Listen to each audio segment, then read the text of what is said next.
जो मैं आज कक्षा 5 का व्याकरण का पाठ संज्ञा पढ़ाने जा रही हूँ। संज्ञा का शाब्दिक अर्थ है नाम।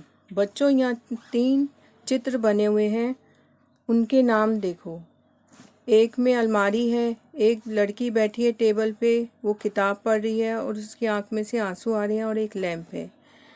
लड़की का नाम है आकांक्षा, अपने कमरे में बैठी है, वह एक पुस्तक पढ़ रही है। आकांक्षा रो रही है।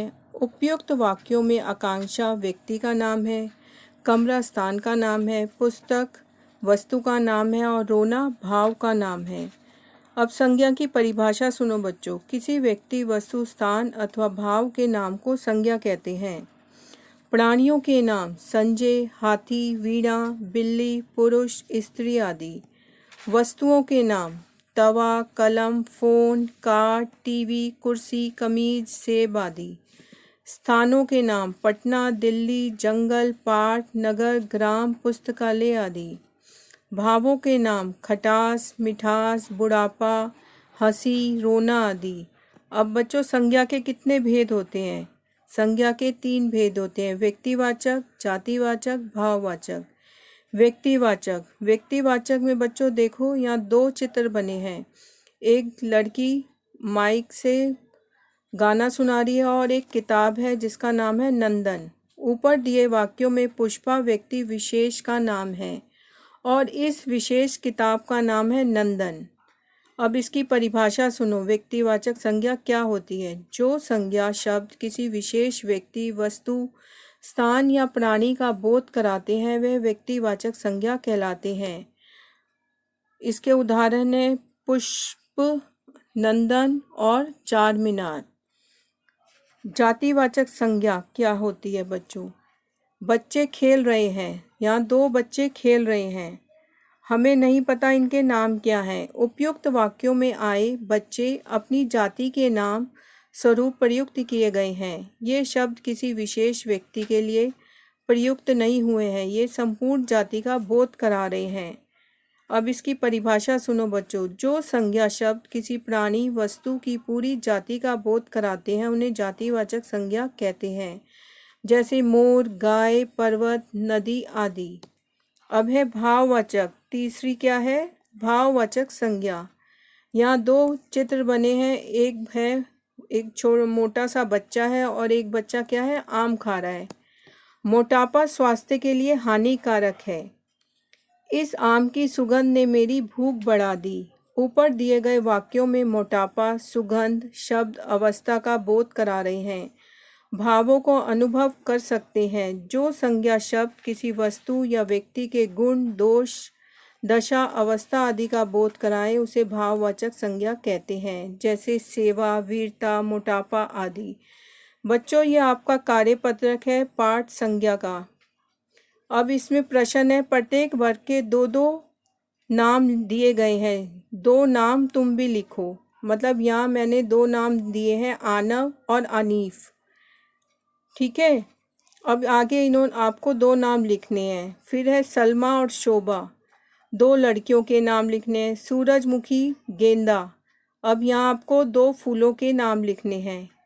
हिमालय, आल्पस, यहाँ पर 2 पर्वतों के नाम हैं। फिर आपको आगे जो रिक्त स्थान है उसमें 2 पर्वतों के नाम लिखने हैं। दूसरा प्रश्न है, निम्नलिखित वाक्यों में दिए गए शब्दों से पूरा करो। यहाँ साइड में आपको 5 नाम दिए: अहिंसा, चढ़ाई, मिठास, दयालुता, सुंदरता। ये 5 नाम आपको रिक्त स्थान में भरने हैं। का है ताजमहल अपनी रिक्त स्थान में है, के लिए प्रसिद्ध है। खा है कोयल की बोली में डैश है। गा है महात्मा गांधी रिक्त स्थान के पुजारी थे। घा है मदर टेरेसा अपनी रिक्त स्थान के कारण जानी जाती हैं। डा है हिमालय पर्वत रिक्त स्थान है, बहुत कठिन है। तीसरा प्रश्न है, सही उत्तर के सामने सही का निशान लगाओ। पशु, पक्षी, कीट, जलधर डैश संज्ञा शब्द के उदाहरण हैं, जातिवाचक या व्यक्तिवाचक। अगर जातिवाचक है तो बॉक्स में आपने सही का निशान लगाना है, व्यक्तिवाचक है तो व्यक्तिवाचक के बॉक्स में आपको सही का निशान लगाना है। खा हिंदी, अंग्रेजी, उर्दू, फ्रेंच। डैश संज्ञा शब्द के उदाहरण हैं। व्यक्तिवाचक हैं या भाववाचक। गा स्वच्छता, सुंदरता, सौंदर्य। डैश संज्ञा शब्द के उदाहरण हैं। जातिवाचक है इसका उत्तर या भाववाचक, आपको उसमें निशान लगाना है। अब चौथा प्रश्न है बच्चों, नीचे दिए गए वाक्यों में संज्ञा शब्द को लेखांकित करो। यहाँ वाक्य दिए गए हैं, उनमें आपको निशान लगाना है। महात्मा बुद्ध ने प्रेम और करुणा का संदेश दिया। इसमें से कौन सी आपको संज्ञा शब्द हैं, उनमें अंडरलाइन करने हैं, आपको नीचे रेखा खींचनी है। औरंगजेब अपनी क्रूरता के लिए प्रसिद्ध था। गा है भारतीय गंगा नदी का पवित्र मानते हैं। गा है हमें जीव जंतु को नहीं मारना चाहिए। गंगा के किनारे अनेक नगर बसे हैं, ऋषिकेश उनमें से एक है। बेटा ये पाठ आपका ख़त्म हो गया। धन्यवाद। बच्चों, मैं आज आपको रामधारी सिंह दिनकर जी, जो एक बहुत प्रसिद्ध कवि हैं, मैं उनके बारे में थोड़ा सा बता रही हूँ और इनकी लिखी कविता सुनाऊंगी। बच्चों ध्यान से सुनना। इनकी कविताएं निराश व्यक्ति में भी आशा की किरण जगा देती। रामधारी सिंह दिनकर जी एक कवि, राष्ट्रकवि भी हैं और जनकवि भी। ये प्रसिद्धि बहुत ही कम कवियों को नसीब हो पाती है। रामधारी सिंह दिनकर ऐसे कवियों में से एक हैं जिनकी कविताएं किसी अनपढ़ किसान को भी उतनी ही पसंद है जितनी कि उन पर रिसर्च करने वाले स्कॉलर को।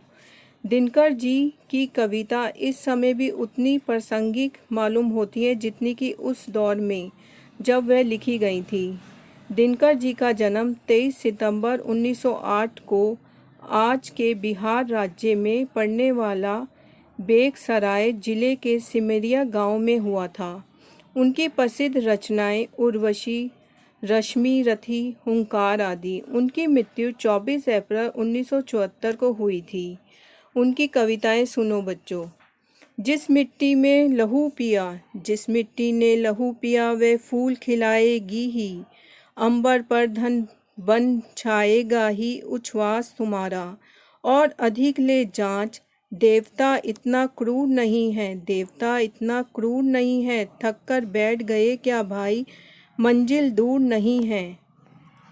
अब बेटा ये दूसरी कविता है। दिशा दीप्ति हो उठी, प्राप्त कर पुरुष प्रकाश तुम्हारा। लिखा जा चुका अनल अक्षरों में इतिहास तुम्हारा। जिस मिट्टी ने लहू पिया, वह फूल खिलाएगी ही। अंबर पर धन बन छाएगा ही उच्छ्वास तुम्हारा। और अधिक ले जांच, देवता इतना क्रूर नहीं। थक कर बैठ गए क्या भाई, मंजिल दूर नहीं। तीसरी है, कोई मुझसे बता दे क्या आज हो रहा है। मुंह को छिपा तिमिर में क्यों तेज रो रहा है। दाता पुकार मेरी संदीप सी जो जिला दे। बुझती हुई शिखा को संजीवनी पिला दे। प्यारे स्वदेश के हित अंगार मांगता हूँ, चढ़ती जवानियों का श्रृंगार मांगता हूँ। बच्चों पर रामधारी सिंह दिनकर की 3 कविताएं लिखी हैं, उनमें से एक आपको याद करनी है। धन्यवाद।